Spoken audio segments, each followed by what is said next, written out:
Hey everybody, today is Wednesday, October 19th, 2022, and we're back in East Vincent, East Vincent Township / Spring City, Pennsylvania, here at the East Vincent Church, an old German Reformed church, which I just talked about 2 days ago when we were actually down the hill looking at the Revolutionary Soldiers Cemetery, where 22 unknown Revolutionary War soldiers are actually buried right down there, again, at the bottom of the hill. But I want to apologize right off the bat in this video for the wind. We're actually on top of a hill right now, and the fall weather is definitely upon us. It's actually really cold out right now, really windy, so the wind is actually ruining the audio of this video, and I'm shaking and stuttering during this entire video. I apologize, but it's very cold, it's very windy. We're just gonna have to bear with it like the pirates did. I don't know what's going on right here. Apparently the East Vincent Historical Society is using pirates as a theming for their historical scavenger hunt. Why pirates? I have no idea. If you know, leave a comment down below, but it's pretty cool. You can actually scan these QR codes and find out more history on all these different historical areas here in the East Vincent Township area. But wanted to bring you guys back out here to do a little bit of an update on a video from 2 days ago. Again, we were down the hill looking at the Revolutionary Soldiers Cemetery because I actually found out some more information. And that's something I absolutely love about history and about learning about history, is that when you go to one spot, it leads you to another spot. And then you read up on the information on that other spot and you start putting the puzzle pieces together, and history starts making more sense. Because when we were down the hill, I wasn't quite sure why this church was actually used as a hospital, Revolutionary War hospital, when we're so far away from the Battle of Brandywine and we're so far away from Valley Forge. It just did not really make much sense to me. I figured we were way too far away for anybody who was sick or wounded to actually come all the way out here to get medical attention. But turns out that wasn't quite the case, and I'll explain that in a second. So as you can see right here, it says First German Reformed Church erected 1758. So this is actually not the original church. This church, I believe, was built in 1860, if I'm not mistaken. Do not hold me to that, but I believe that's the case. 1860 is when this church was built. This is actually the third church on this property. The original 1758 church was actually a log structure. Then there was another church, and then this church was apparently rebuilt, and this is the 1860s church. Again, if I'm not mistaken about that, I don't think I am. 1860s, but the original church, the 1758 church, the log structured church that was on this property, is the actual structure that was used as a makeshift Revolutionary War hospital back during the Revolutionary War, back during the winter of 1777 and 1778. So apparently, right across the street, there's actually a driving range, a golf course driving range.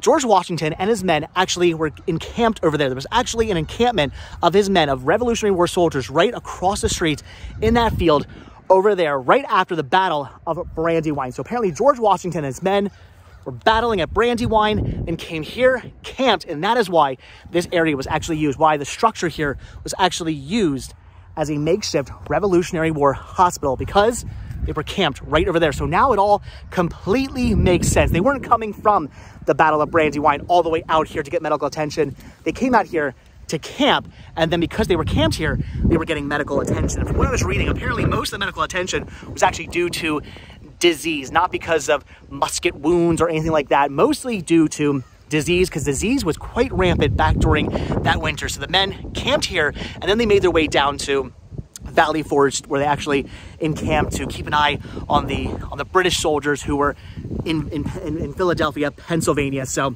again, not the original structure, not the actual church used as a makeshift Revolutionary War hospital. That was actually right here. It was a log structure built, again, the 1700s, in 1758, if I'm not mistaken. Yes, 1758, the original log structure, the original log church right here, the German Reformed church right here, was actually used as a Revolutionary War hospital. So now, again, like I said, it all kind of makes sense. And this graveyard is really interesting because it's quite old. In fact, there are a lot of Revolutionary War soldiers buried right here in this cemetery. Right here's one of them. Philip Rapp died April 20th, 1793, Revolutionary Patriot. Look at that. There's a lot of markers out here actually for Revolutionary War soldiers. As you can see, many markers that were very similar to the ones we actually saw down there, where the 22 unknown soldiers were actually buried. As you can see right here, another Revolutionary War soldiers emblem. You can barely read what these actually say. I have no idea. That one I think says George something, died 17 17 something. I'm not entirely sure. These are very, and the wind is picking up, these are very difficult to read due to the fact that they are such old tombstones. This here is John Hipple, if I'm saying that correctly. He was born on May 12th, 1752, passed away in January 29th, 1778. Look at that. Some of these actually have historical markers to let you know the actual information. That is interesting. I wish they all had that because, again, you can barely read many of these very old tombstones because they are dating back to the 1700s and they've been weathered down. You can barely read any of them anymore. This is really interesting that there are so many Revolutionary War soldiers actually buried out here. This being Peter, see Peter something, I'm not entirely sure. They're very difficult to read. Another one right here. So like I said, found out some more information and wanted to bring you guys back out here to tell you guys this information about not exactly this exact church, but the church that used to sit here on property, the old log structure, the old log church, the old German Reformed log church that actually sat here and was used as a makeshift Revolutionary War hospital. And George Washington and his men were right over here, right where you see that driving range. Apparently right over there, they were actually camped right there after the Battle of Brandywine before they headed down the road to Valley Forge, where they camped for the winter of 1777 into 1778. They were camped right here, and they actually used the structure that was here, the old German Reformed church that was here, as a makeshift hospital where many men unfortunately passed away, like I said, mostly from disease apparently, and 22 of those men, unknown soldiers, buried right over there in this cemetery. This here being Henry Hipple, I don't know, a relation, probably maybe a brother, not entirely sure, passed away in 1848.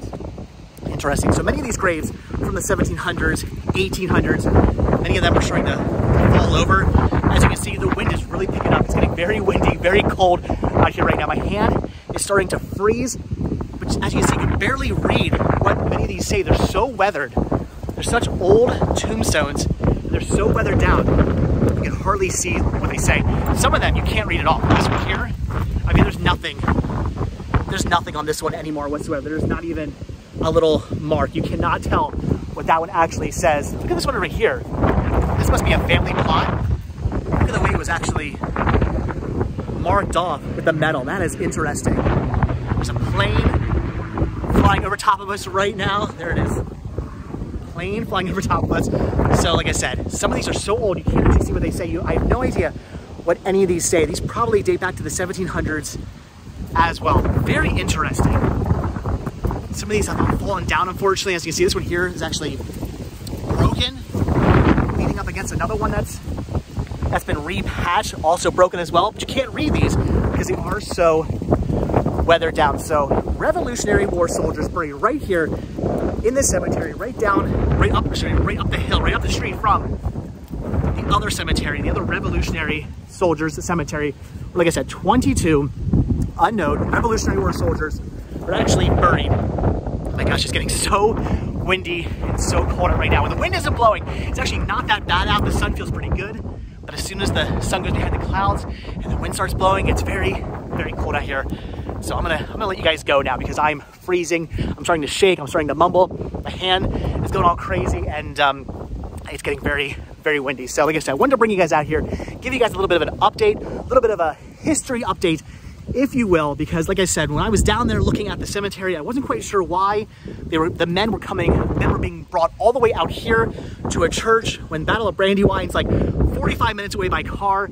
The encampment of Valley Forge is about 20 minutes away by car. I couldn't imagine back then being driven all the way out here by horse and buggy when you were in need of medical attention. But now it makes sense because George Washington and his men were encamped right over there in that field, using that field as an encampment after the Battle of Brandywine. And then the old wooden German Reformed church, the old log German Reformed church that actually sat here on this property, was used at that point as a makeshift hospital to help the men who were sick and dying, mostly of apparently disease that was going rampant at the time. So very interesting, very cool. That is awesome. So like I said, not the original church, not the original German Reformed church. This one was built in, I believe, 1860, if I'm not mistaken, but it is still a beautiful church. I would love to go to a service here sometime. I'm not necessarily religious myself, but I've been to church many a times. I have many religious friends. I've dated religious women. who have gone to church. So I've gone to church. I went to church as a kid. So I've been to church many, many times. I have nothing wrong with religion. I have nothing wrong with church. I enjoy going to church. And I want to start going to some sermons, some services in some of these old churches. We have many, many, many old churches in the 1700s, 1800s in this area. Look at the stained glass windows on this church. That is awesome. One of the things I love most about old churches are the stained glass windows. Those are cool. But all right, guys, again, I'm gonna let you go because I am freezing right now. Like I said, just want to give you guys a little bit of a historical update on a video I did 2 days ago. If you guys haven't seen that video, go check it out. Like I said, down the hill, Revolutionary Soldiers Cemetery, 22 unknown Revolutionary War soldiers who died here in the original church that was here, the original log cabin, I won't say cabin, but log structure church that was here on property. Men who died there, unknown soldiers who died there, are buried right down there at the bottom of the hill. We actually I did a video out there, showed you guys that cemetery, but now that I read up some more information, wanted to bring you guys out here to this property and give you guys a little bit of a historical update, if you will. But like I said, I am freezing. I'm gonna go. So as always, guys, thank you so much for checking out this video. Be sure to hit that like button, hit that subscribe button. Check down below for links to Patreon. If you guys do become a patron, I will send you a postcard every single month on the road. Also check down below for a link to Spreadshirt where you can grab yourself retro rest stop t-shirts. Proceeds both from Spreadshirt and from Patreon. I feel like I'm stumbling. I'm so cold right now. The proceeds both from Spreadshirt and from Patreon do help putting gas in Vanderbilt or inside Pumpkin, so we come out to interesting places like this and I can give you guys some historical information. There's another placard down here, GAR 1861 to 1865. Look at that.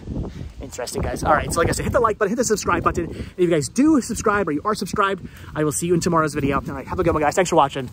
Bye.